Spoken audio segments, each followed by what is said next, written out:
আমার লেখার মধ্যে, আমার উপন্যাসের মধ্যে নারীর লাঞ্ছনার কথা বারবার ঘুরে এসেছে। কিছুদিন আগে আমার চট্টগ্রামে এক নারী লাঞ্ছনার ঘটনা ঘটে গুরুহিন্দবাদের বিরুদ্ধে। তখন সে লাঞ্ছিত নারীর পাশে কেউ দাঁড়ায়নি। আমি তখন দাঁড়িয়ে বলেছি, আমার মায়ের আঁচলে শকুনের হাত কেন? আমি বলেছি, আমার জাতির পিতা বঙ্গবন্ধুর সে বজ্রকণ্ঠ কোথায়? তার পুরস্কার হলো আমার কুশপুত্রিকা দাহ করা হলো, আমার কুশপুত্রিকা টাঙিয়ে দেওয়া হলো। আমি বললাম যে লেখক, কবি, সাহিত্যিক হলে চলবে না, আমার জীবনে আমাকে লেখক হতে হবে।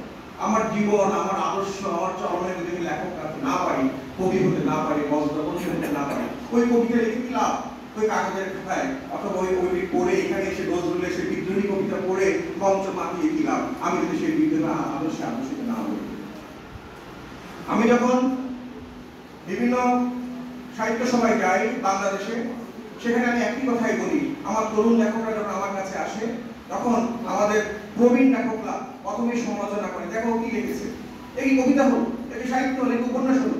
আমি তখন বলি, আমি তো নিজেই ছোট হয়ে গেলাম, ওই বয়সে আমি তো লিখিনি, অত এই বয়সে বই লিখতে বের হয়েছে, আপনারা কেন তাকে এইভাবে বলছেন?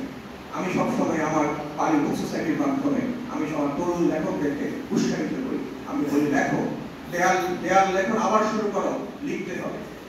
তাহলে তুমি তখনই লিখতে পারবে যখন তুমি প্রচুর পড়বে,